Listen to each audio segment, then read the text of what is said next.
अस्सलाम वालेकुम dear students. आज जिस चैप्टर का मुताला करने जा रहे हैं उसका नाम है पार्शियल डेरिवेटिव। चैप्टर नंबर 8 है ये 1429 कोर्स का। तो ये इसके यूनिट के अंदर हम पार्शियल डेरिवेटिव्स उसके यूजेस का इस्तेमाल करेंगे। तो आइए हम अपने टॉपिक की तरफ बढ़ते हैं। हमारा टॉपिक 8.1 है इंट्रोडक्शन।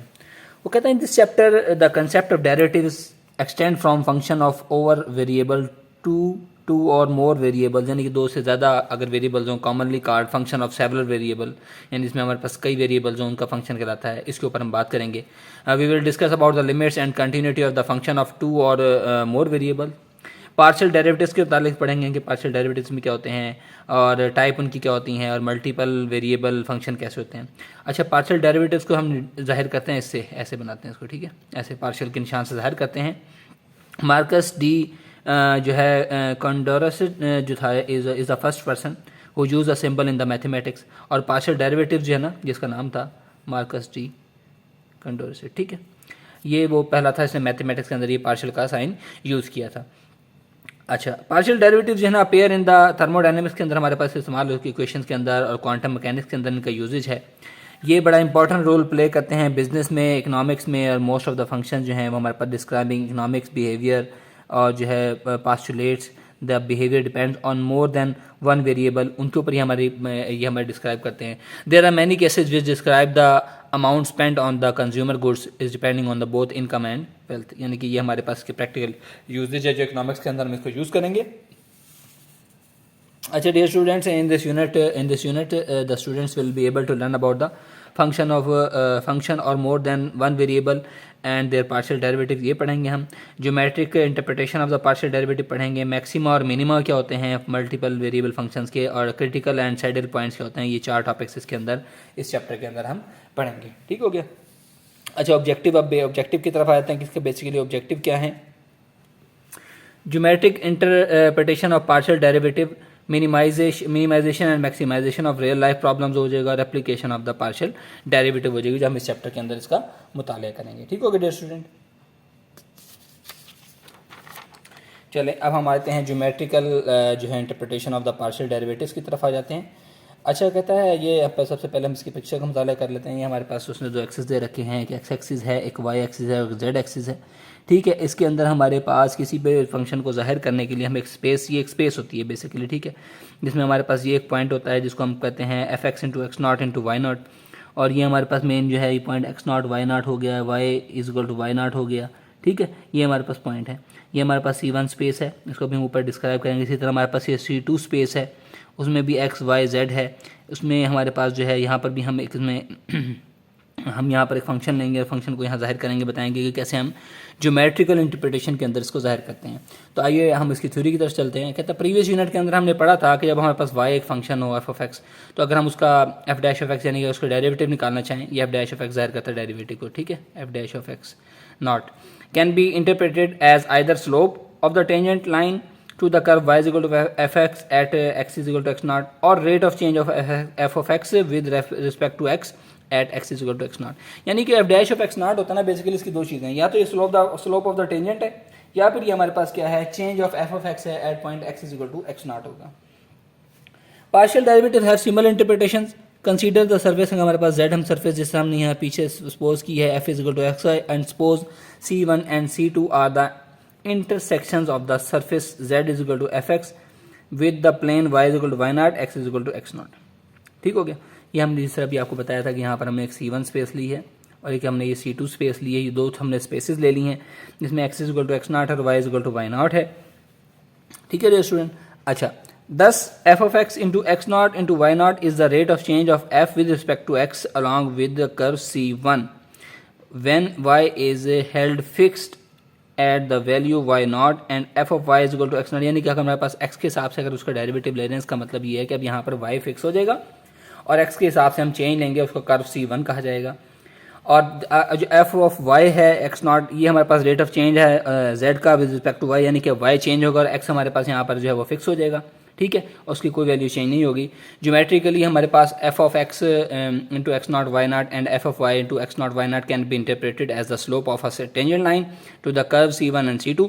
ये जो एफ ऑफ एक्स है ये बेसिकली डेरिवेटिव को शो करता है, इसी तरह एफ ऑफ वाई जो है ये डेरिवेटिव को शो करता है विद रिस्पेक्ट टू वाई। ठीक हो गया डियर स्टूडेंट, ये थी इसकी ज्योमेट्रिकल इंटरप्रिटेशन थी जो मैंने आपको थोड़ी सी समझा दी है। अच्छा, अब हम आते हैं पार्शियल डेरिवेटिव्स की तरफ, जो कि हमारा यहाँ पर मेन टॉपिक है, partial derivative with respect to x.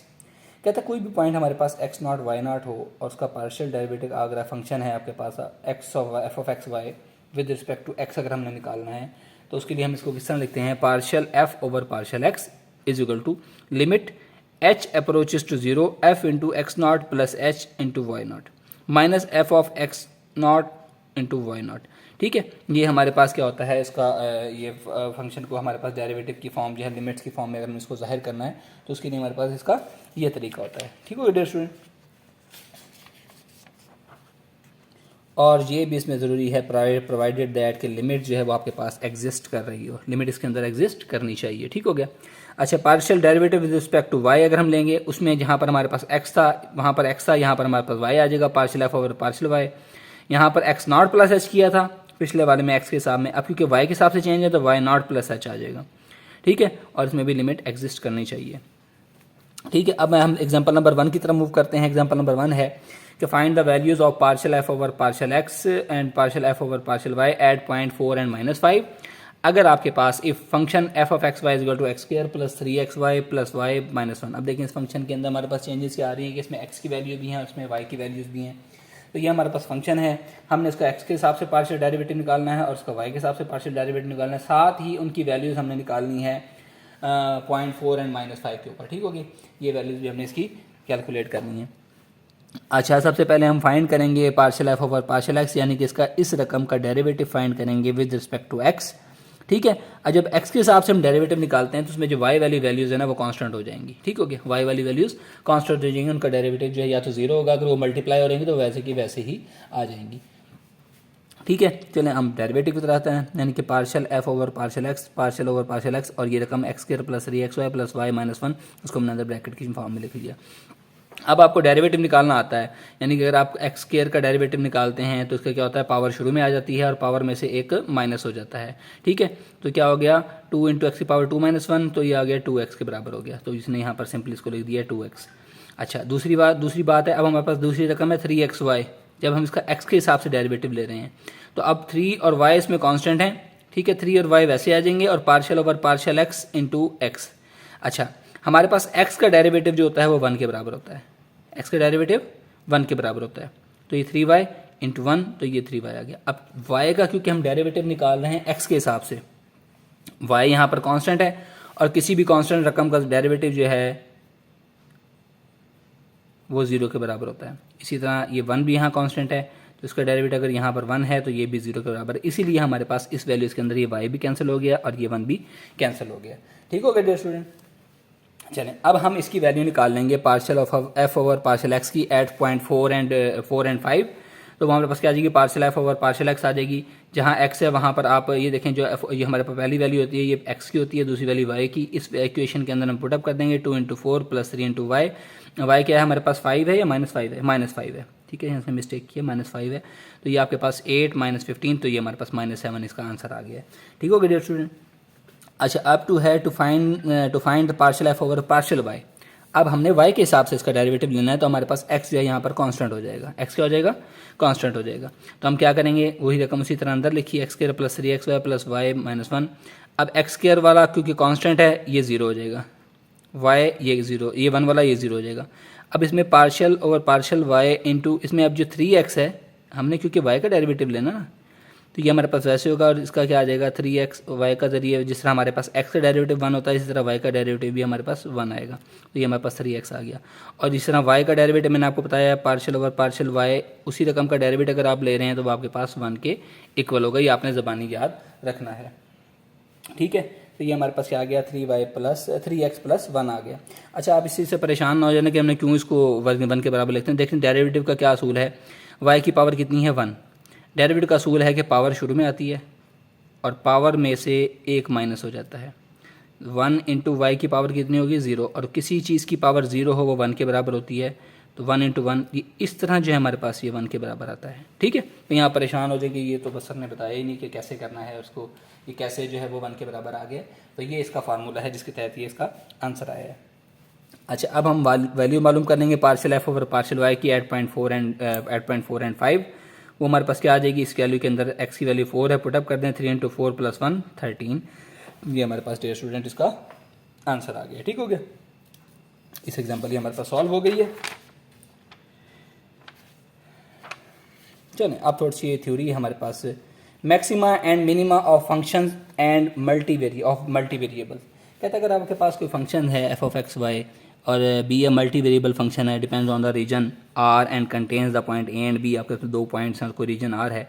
अगर f of a b will be a local maxima value if we have the inequality f of a b is greater than f of x y। यानी अगर हम इसकी value A B point के ऊपर निकालें और वो बड़ी आ जाए f of x y, तो ये हमारे पास मैक्सिमा है। For all domain point x and y in an open disc centred at point a and b. यानी अगर हमारे पास जो दिए हुए फंक्शन की वैल्यू निकाल रहे हैं वो आ गई हमारे पास f of x y से बड़ी आ गई है, तो हमारे पास क्या है, लोकल मैक्सिमा है। इसी तरह हमारे पास अगर f of a b will be local minimum होगा अगर आपके पास f ऑफ ए बी की वैल्यू लेस देन आ जाएगी f ऑफ एक्स वाई। ठीक है, ये आपने 2 चीज़ें याद रखनी है, मे बी आपके पेपर में भी आएंगे, ऑब्जेक्टिव पॉइंट ऑफ व्यू से भी आ सकती हैं, शॉर्ट क्वेश्चन में भी आ सकती हैं, और ये आगे इसके हम क्वेश्चन भी करेंगे।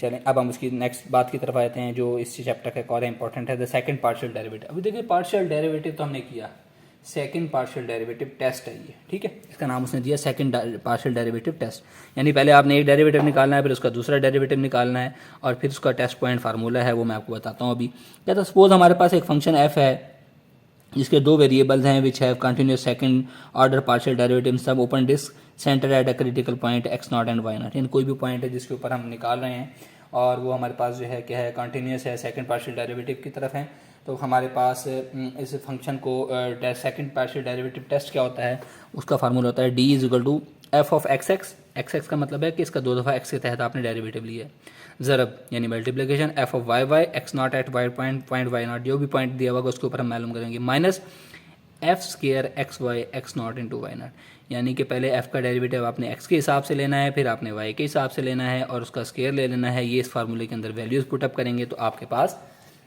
सेकंड पार्शियल डेरिवेटिव टेस्ट का आंसर आ जाएगा। अच्छा, अब नीचे उसकी कंडीशन है 4 कि अगर हमारे पास डी जो है, यानी ये जो डी हमने फंक्शन निकाला है, इसकी वैल्यू ग्रेटर दैन 0 आ जाए किसी पॉइंट के ऊपर, then function has a relative minima. अगर डी ग्रेटर दैन 0 है तो रिलेटिव मिनिमा। अगर हमारे पास डी इज़ ग्रेटर दैन 0 है, ठीक है, पहली शर्त क्या है, एफ ऑफ एक्स नॉट 0 ये ग्रेटर दैन 0 होना चाहिए, तब मिनिमा है। अगर आपके पास एफ ऑफ एक्स नॉट अगर लेस देन 0 है और डी ग्रेटर देन 0 है तो आपके पास रिलेटिव मैक्सिमा आ जाएगा। अपोजिट शर्त है, दोनों ग्रेटर हैं तो रिलेटिव मिनिमा। अगर एक ग्रेटर है एफ का derivative x double derivative second जो हमारे पास डेरिवेटिव है वो अगर लेस देन 0 है तो आपके पास रिलेटिव मैक्सिमा आएगा। अगर आपके पास डी लेस देन 0 है तो f has a saddle point at x not y not, and if we have D is equal to 0 then this test fails no conclusion. यानी अगर आपके पास डी ही 0 आ जाए तो इसका मतलब है अब इसका कोई टेस्ट नहीं हो सकता और यहाँ पर हमें इसको एंड करना पड़ेगा। ठीक हो गया डियर स्टूडेंट। अच्छा, अब हम डिस्कशन पे आते हैं critical and saddle points. Critical point क्या होता है, we call x is equal to c. हम कहते हैं कि लेट हमारे पास x is equal to c है, critical of the function f of x. तो हमारे पास if f of c exist and if either of the following, यानी कि f dash of c is equal to 0 और f dash of c does not exist, तो ये हमारे पास होता है क्रिटिकल पॉइंट होता है।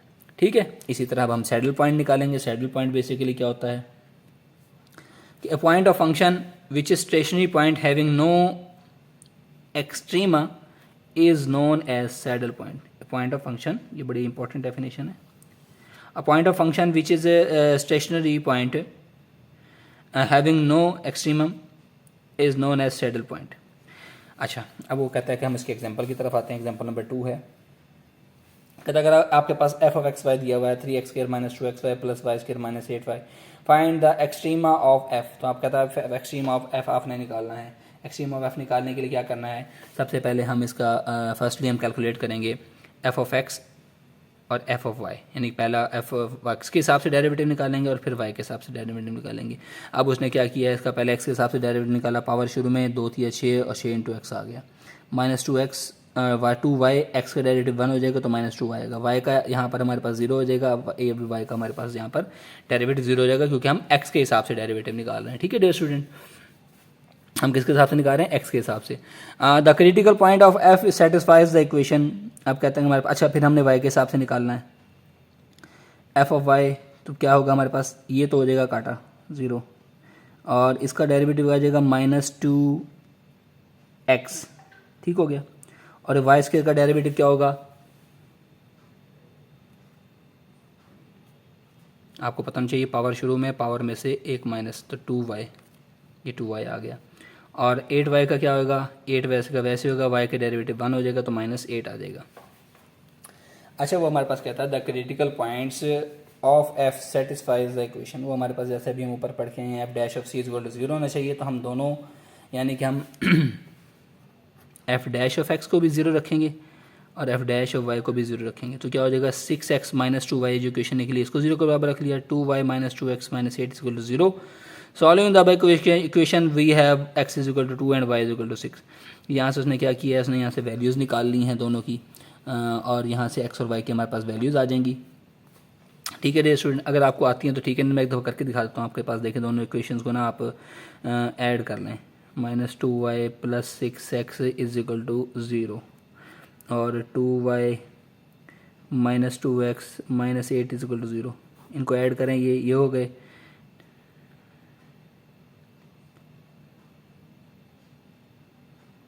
ठीक है, ये आपके पास क्या होगा, ऐड कर रहे हैं तो 6x माइनस ये हमारे पास 4x माइनस 8 हो गया इज इक्वल टू 0, तो यहाँ से 4x आ गया हमारे पास 8 के बराबर आ गया, x किसके बराबर आ गया, 2 के बराबर आ गया। ठीक है, अब इसकी x की वैल्यू इसके अंदर पुटअप कर दें, इस वाली इक्वेशन के अंदर मैं अलग साइड से कर देता हूँ आपको, 6 into 2 minus 2y is equal to 0, ये 12 minus 2y is equal to 0, minus 2y is equal to minus 12, y is equal to minus से माइनस कैंसिल, 2 एकम 2, 2 एकम 2, 2 6 12, y आपके पास 6 के बराबर आ गया। Hence 2 6 is the only critical point, ये हमारे पास क्रिटिकल पॉइंट निकला है, एक x की वैल्यू और एक y की वैल्यू, ये क्रिटिकल पॉइंट है। अब हम क्या करेंगे, अब हम उसका डबल डेरिवेटिव लेंगे, किसका, जो हमने इक्वेशन बनाई थी एफ ऑफ एक्स को, एफ ऑफ एक्स एक्स निकालेंगे, यानी कि 6x, ये हमारे पास इक्वेशन क्या थी 6x माइनस 2y, उसका डेरिवेटिव लेंगे 2y वाला तो 0 हो जाएगा, और 6x का 6 का वैसे का वैसे आएगा, x हमारे पास का डेरिवेटिव 1 हो जाएगा, तो f ये आ गया एफ ऑफ डबल एक्स। इसी तरह हमारे पास दूसरी इक्वेशन क्या थी एफ ऑफ वाई, वो थी 2y माइनस 2x माइनस 8, तो इसका डेरिवेटिव लेंगे 2y का आ जाएगा 2, x वाला वैसे क्रॉस हो जाएगा, 8 कांस्टेंट है, कांस्टेंट का डेरिवेटिव भी 0 होता है, तो ये हमारे पास ये भी 0 हो गया, तो एफ ऑफ हमारे पास आ गया वाई हमारे पास 2 के बराबर आ गया। इसी तरह एफ ऑफ एक्स वाई निकालना है, ये एफ ऑफ एक्स निकला था आपके पास 6x माइनस 2y, अब इसका आपने y के हिसाब से डेरिवेटिव लेंगे तो क्या आ जाएगा, y के हिसाब से डेरिवेटिव लेंगे तो x वाला 0 हो जाएगा और माइनस 2 y वाला 1 हो जाएगा, तो ये माइनस 2 आ गया, ये तीनों वैल्यू इसकी आ गई एफ ऑफ एक्स एक्स। ठीक है, एफ ऑफ एक्स एक्स 6 के इक्वल आ गया, एफ ऑफ वाई हमारे पास 2 के बराबर आ गया, f x y into x y हमारे पास माइनस 2 के बराबर आ गया। And the relative maximum minimum value is given by D is equal to, आपको पता है फंक्शन जो आपको बताया था, f of x x at x not into y not, f of y at point x not into y not minus f स्क्र x y into x not into y not. तो F of x x हमारे पास 0.26 पर और 26 पर ये F of Y और F of 2 x y हमारे पास क्या आ जाएंगे, इनके अंदर देखें वैल्यूज़ तो पुटअप करने की जरूरत नहीं क्योंकि एक्स वाई है नहीं, तो ये सेम के सेम पॉइंट आएंगे, ये आपके पास आ गया, क्या हो गया, वैल्यू पुटअप करें ना ज़रा, क्या हो जाएगा, एफ ऑफ एक्स एक्स है 2 6, एफ ऑफ वाई हमारे पास है 2 माइनस 2 का स्केयर, ये कितना बन गया 6 दूनी 12 और ये बन गया माइनस 4, हम 4 ही बनेगा, ज़्यादा बनेगा,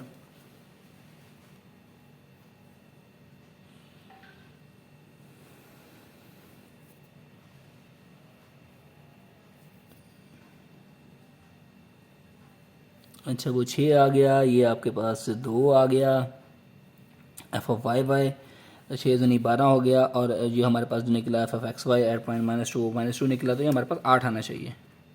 ठीक है, तो ये हमारे पास क्या है, ग्रेटर देन 0, यहाँ से 6% क्यों लिख दिया, गलत हो गया इसके साथ, दोबारा हम इसको वेरीफाई कर लेते हैं। देखिए हमारे पास ये वैल्यू 6 आई है एफ ऑफ एक्स एक्स की, ये एफ ऑफ वाई की हमारे पास वैल्यू जो है वो 2 आई है, और एफ ऑफ एक्स वाई की वैल्यू -2 आई है। तो हमारे पास क्या करते हैं, प्रोडक्ट होता है इसका और इसका प्रोडक्ट होता है 8.26, वो हमने 26 पे देखा, एक वैल्यू 6 है, एफ ऑफ वाई 2 है, तो 6 × 12 हमारे पास 12 हो गया, 6 × 2 12 हो गया, और माइनस हमारे पास -2 का स्केयर, -2 का स्केयर स्केयर के अंदर आपको पता माइनस साइन प्लस हो जाता है, तो 12 - 4 हो गया, तो 8 आना चाहिए, 8 ही इसका आंसर है। ठीक है, तो स्टूडेंट ये हमारे पास इसका आंसर हो गया है 175 का क्वेश्चन यहाँ पर।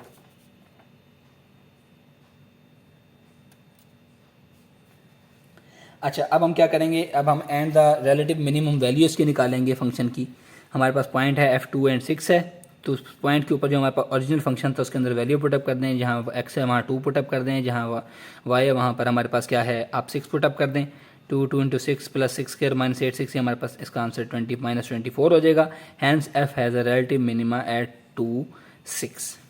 ठीक है, ये हमारे पास रिलेटिव मिनिमा आ गया है इसके पॉइंट के ऊपर। इस तरह ये डियर स्टूडेंट हमने इसका जो है वो आंसर निकालते हैं। ठीक हो गया, चलिए एग्जांपल नंबर 3 की तरफ हम मूव करते हैं। एग्जांपल नंबर 3 है, कहता है कि रेक्टेंगुलर बॉक्स है with know top and having volume of 12 feet square cube जो है इज टू बी कंस्ट्रक्टेड। एक हमने बॉक्स बनाना है जिसका कोई टॉप नहीं है लेकिन उसका वॉल्यूम जो है 12 फीट स्क्वायर है, रेक्टेंगुलर शेप है। The cost of the square foot of the material is use by given by कि at the rate of $4 for the bottom, bottom के लिए $4 रेट है, at the rate of $3 for the 2 opposite side, उसकी 2 opposite side के लिए $3 का rate है, and at the rate of $2 for the remaining pair of opposite side, उसके लिए $2 का रेट है। Find the dimension of the rectangular box that will extremize that is minimize the cost. ठीक है, यानी जो हमारे पास इस कॉस्ट को मिनिमाइज करे हमने वो डायमेंशन मालूम करनी है। सबसे पहले हमने स्टूडेंट्स में क्या करना, सोल्यूशन की तरफ आएंगे। लेट एक्स एंड वाई हम सपोज करते हैं कि यार the dimension of the base and z is the altitude. ठीक है, since there are 2 sides areas हमारे पास, अब देखें एल्टीट्यूड एक है, अब 2 साइड्स हैं, एक एक्स जेड है और दूसरी क्या बन जाएगी वाई जेड बन जाएगी, जेड दोनों के साथ आ जाएगी।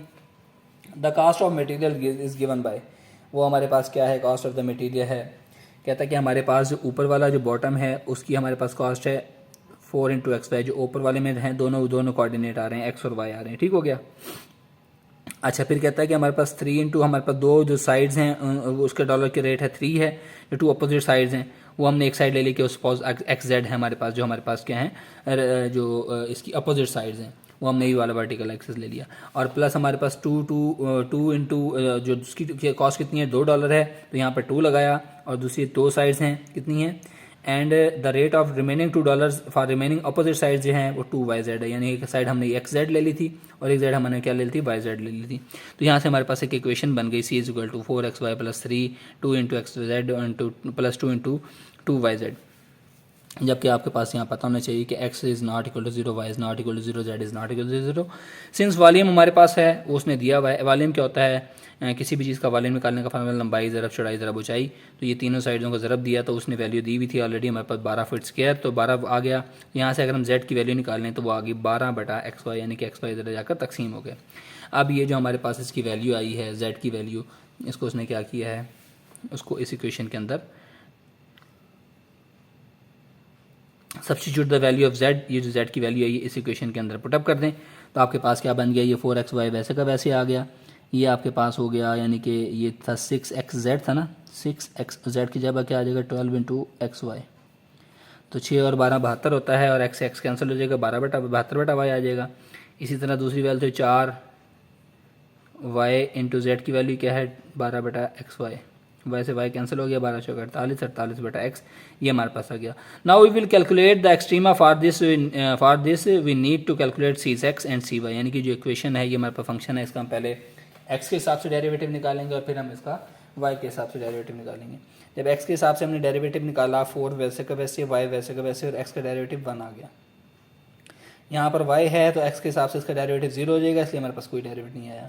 ये हमारे पास 48/x है, इसका डेरिवेटिव हमारे पास कितना आएगा वो हमें अभी निकालना पड़ेगा। आपको पता होना चाहिए कि देखें जो 48/x है इसको हम लिख सकते हैं x की पावर -1। अब अगर हमने डेरिवेटिव लेना हो तो पावर शुरू में और पावर में से एक माइनस शुरू में आ गया, -48, x की पावर कितना हो जाएगा -2 हो गया। या अगर आप इसको पावर को आपको पता है पॉजिटिव बनाने का तरीका क्या होता है, अगर ऊपर पावर नेगेटिव है तो नीचे जाकर क्या हो जाती है, पॉजिटिव हो जाती है, इसलिए 42 8x², इसका यहाँ पर ऐसे आंसर आ गया। ठीक हो गया डियर स्टूडेंट। अच्छा, इसी तरह हम CY निकालेंगे, उसमें हमारे पास 4x वैसे आ जाएगा, y का डेरिवेटिव 1 आ जाएगा। x वाली वैल्यू इसमें काटा 0 हो जाएगी, क्योंकि y के हिसाब से डेरिवेटिव ले रहे हैं तो ये हमारे पास ये 0 हो गया। और ये y वाले का डेरिवेटिव है वो उसी तरह ही आ जाएगा जैसे बीच में निकाल के दिया था कि 72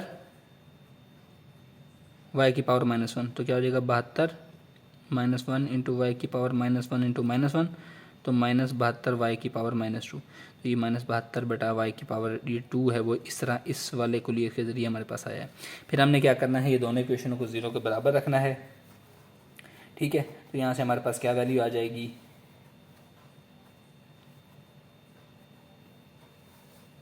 साइड पे मैं आपको हल करके बताता हूँ कैसे किया उसने। आप कहता है कि 4y - 48 ओवर x को आपने रखना 0 के बराबर।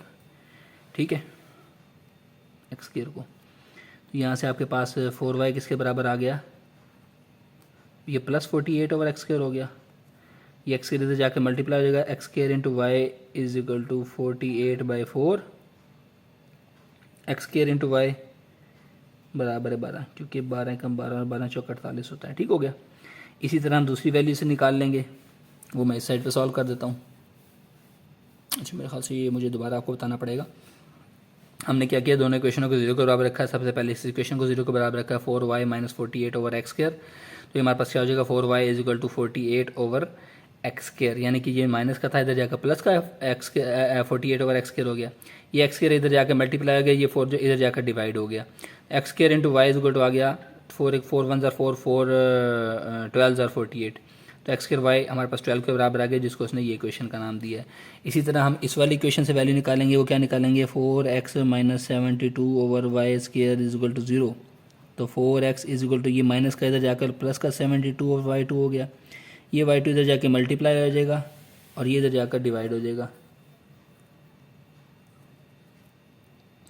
x इंटू y² आपके पास आ जाएगा 18 के बराबर। इसको आपको काटना आना चाहिए। ठीक है, तकसीम आपको करना आना चाहिए, 4 और ये 4 एकम 4 और 4 8 32, ठीक है 18।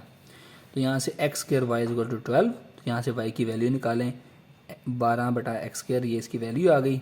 इस वैल्यू को इस इक्वेशन में हम पुटअप करेंगे। ठीक है, इस वैल्यू को हम इस इक्वेशन में पुटअप करेंगे तो हमारे पास इसका जो है वो आ जाएगा। अब x² इज इक्वल टू 18 है, तो यहाँ पर आपने क्या करना है, x की जगह पर पुटअप कर, y की जगह पर पुटअप कर देना 12/x²,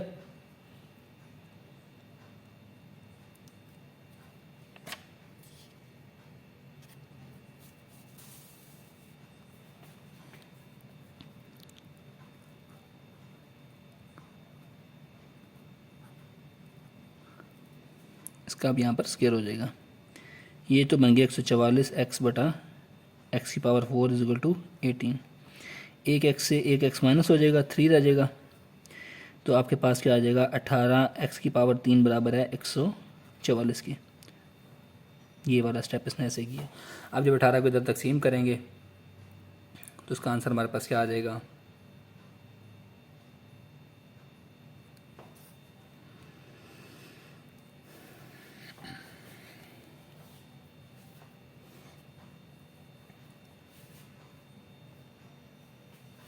इसको तकसीम कर लेते हैं ये। ठीक है, यहाँ से x की 3 आ गया आपके पास है इसके बराबर,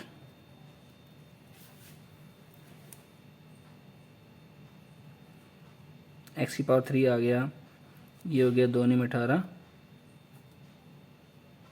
2 7 14, 9 कम 9 और 9 8 72, x की 3 बराबर 8 के आ गया, तो x की 3 को आप लिख सकते हैं 8, x की 3 को ऐसे लिखेंगे, 8 को लिख सकते हैं 2 की ताकत 3, यानी 2 को अगर 3 से 2 दूनी 4, 2 दूनी 4, 4 दूनी 8, 3 से 3 cancel, x is equal to 2 आ गया। ठीक है डियर स्टूडेंट, ये आपको एग्जांपल समझाने के लिए मैं इशारा कर रहा हूँ ताकि आपके कोई एग्जांपल भी इसमें मिस ना रहे आपके पेपर्स के अंदर। Using the value of x and y we can obtain the value of z, that is z is equal to, अच्छा ये पहले x इज इक्वल टू 2 आप इस इक्वेशन में पुट कर दें, y is equal to 12 over x², तो आपके पास क्या आ जाएगा, y is equal to 12 over x square की जगह पर 2 पुटअप करते हैं तो ये आपका 2 दूनी 4, 4 3 12, तो y इज इक्वल टू 3 आ गया। तो using the value of x and y we can obtain the value of z is, अब यहाँ पर जो x और y की वैल्यू आई है वो हमने जो पीछे क्वेश्चन आई थी z is equal to 12 over x y, यहाँ पुटअप कर दें। 12 ओवर x कितना है आपके पास 2 है, y आपके पास कितना है 3 है, तो 12/6 हो गया, ये आपके पास आ गई 2। ठीक है, z आपके पास क्या निकल आई, इसकी value 2। Hence the minimum cost for cost will occur if the dimension to be considered are following, for the base 3 foot by 2 foot and altitude is 2 foot. The longer side should be made of $2 material and the shorter side out of the 3 material $। इससे बनाई जाएगी, तब हमारे पास जाकर जो है इसकी minimum cost आएगी। ये जो हमने x, y और z की वैल्यू निकाली है इन्हीं को एक्सप्लेन किया है कि अगर ये वैल्यूज़ हम रखेंगे तो फिर हमारे पास जो है वो कॉस्ट मिनिमाइज़ हो जाएगी। तो डियर स्टूडेंट, इसी के साथ आज हमारा ये लेक्चर ख़त्म होता है। इंशाल्लाह नेक्स्ट लेक्चर में हम नेक्स्ट एग्जांपल्स और नेक्स्ट थ्योरी के साथ हाजिर होंगे। अस्सलाम वालेकुम, अल्लाह हाफ़िज़।